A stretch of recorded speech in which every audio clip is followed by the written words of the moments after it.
Welcome to Hollywood, guys. Well, welcome back to my channel. It's Doc, and today I'm so excited to share this new series with you. The reason why I'm doing multiple series at once is thanks to some of the very experienced and amazing creators who exist in this platform.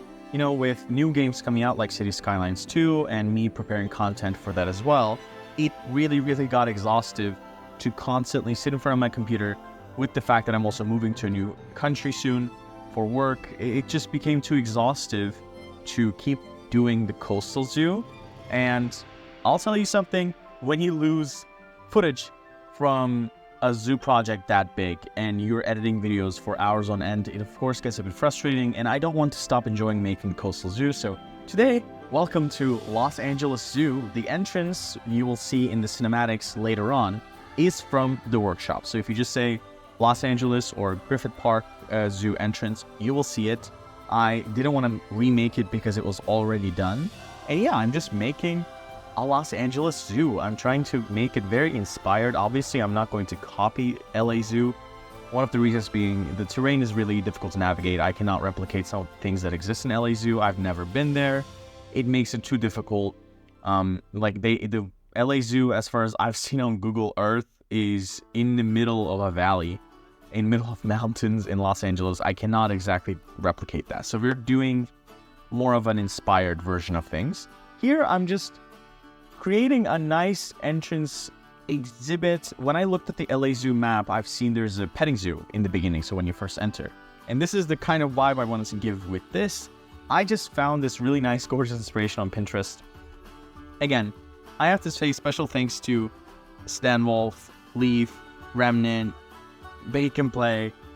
These creators have really helped me, gain some insight as to how I can not get burnt out from playing this game, because it is a very creatively exhausting game.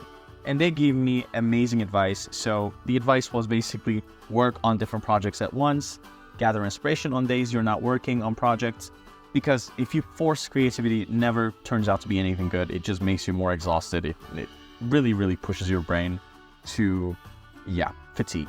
And I don't want that to happen. If you've been following me for a while, you know Pineland Zoo. If you've known the lady designer, she tours things, and I love her as well, by the way. She's one of the reasons why, along with Leaf, I started this, and Zoofluencer. I started making videos because of these people last year.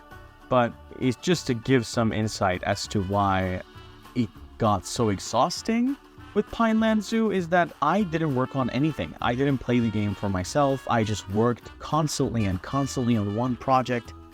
That is not the way to go with this game. So we're making, next to an East Coast Zoo, a West Coast Zoo, and I even made the Hollywood sign.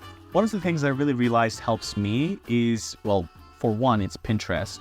For two, it's keeping, in touch with the community of Planet Zoo. So making friends from this and making maps where, it looks more realistic. Like I have a whole highway, and I have really fun projects for this zoo that are coming up. If you at any point in the Speedbuild see like this highway in the background next to the Hollywood sign and some Hollywood Hills homes, there's a reason why they're laid out that way in those specific points. There's even the Los Angeles skyline I tried to replicate to an extent with some, things that I found on the workshop, some low detail backdrop city things. There's a reason why everything is placed in the zoo. There's a purpose to everything. Of course, it's backdrop, but here's my idea. On the highway that I made for the prop cars, I'm actually going to use as a 4x4 track thing. So there will be real cars from Planet Zoo going through those things and the tunnels through the hills, and it's just going to look more realistic. It's going to give that look. And the same 4x4s are also going to go into the zoo at some point so that the animals can also be seen. So those are all the plans that I have. I don't know how exactly to achieve it, with the zoo entrance being a bit, on the opposite direction, but we'll figure it out. So that's the plan. I will just reveal it now because I think it's such a cool idea, and I came out with it when I was just thinking about making the highway. I was just like, okay, this highway looks good. but all I have is some fake cars on it, and some, I just don't want it to only be fake cars. It would be cool if I could see things moving there, like actual 4x4 track cars moving. So that's what we're gonna do. I might even put a monorail there. You can hide the tracks nice enough. So the entire highway that surrounds this zoo is going to be included. I've made another Los Angeles map that uses a taiga biome that I like as well, but this one, just a desert biome, really worked well. I made like a little, what do you call these, caldera, or it's just like this little ditch. And this entire, I guess, zoo is inspired by GTA. I mean, Los Angeles, yes, but I was playing GTA, what is it, 4 or 5? Yeah, 5, the last one, okay? I'm not good with my GTA games, the one that has been out since 2013. I was playing that, just driving around. When I can't play any other game, I just want to, have some calm gaming experience. I actually just go on GTA to drive a car around Los Santos. And Los Santos is inspired by Los Angeles. It's like a small replica of LA. And I was crossing this highway.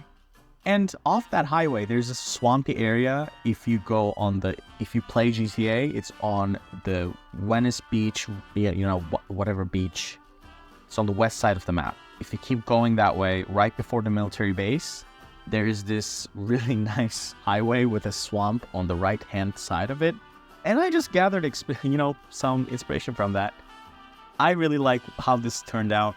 Right now, I'm excited to share this project with you. I'm pretty sure this is something like this shelter is something I can for sure share with you guys on the workshop if you want. And it shouldn't be difficult. It's not tied to the enclosure that I make at the end.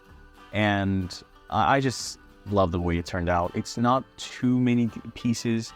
Of course, it has a higher piece count, but not too many pieces.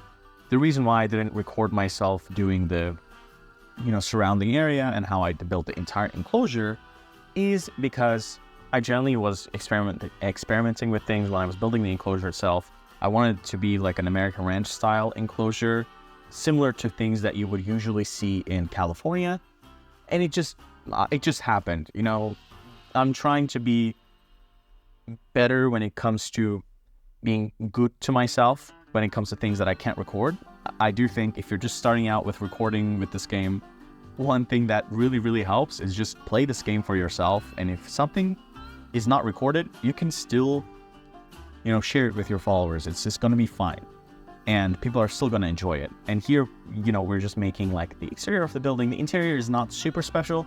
The reason why I don't put so much detail into the interior of the buildings is because I have a low spec PC. I know how much of a pain it can be to want to like a blueprint so much in the workshop, and then you try to put it in your zoo and your game crashes or your game lags directly because you don't have the, PC capacity to handle the blueprint. I have that happen to me a lot. I have a pre-built PC. It's an older one. I cannot handle very, very high detail builds. And yes, I have very high detail builds myself, but for things like shelters and stuff, I try to keep the piece count to a minimum. Like while still making good, I try to keep to a more minimalistic way of building things, because if I don't, I know that I won't be able to play the game in a sustainable manner. It's just going to keep lagging. I don't want that. So I also don't want to, share something with you guys and then you download it on from the workshop, you put it in your zoo and your game lags really bad. There are creators who can afford to have really high piece builds, and I love them for it. Like Lighter is absolutely amazing. These are amazing. These builders are absolutely, I think I would even say like pioneers of Planet Zoo.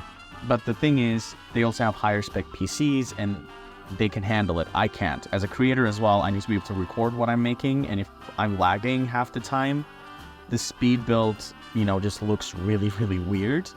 But anyway, a little rant about my own PC specs.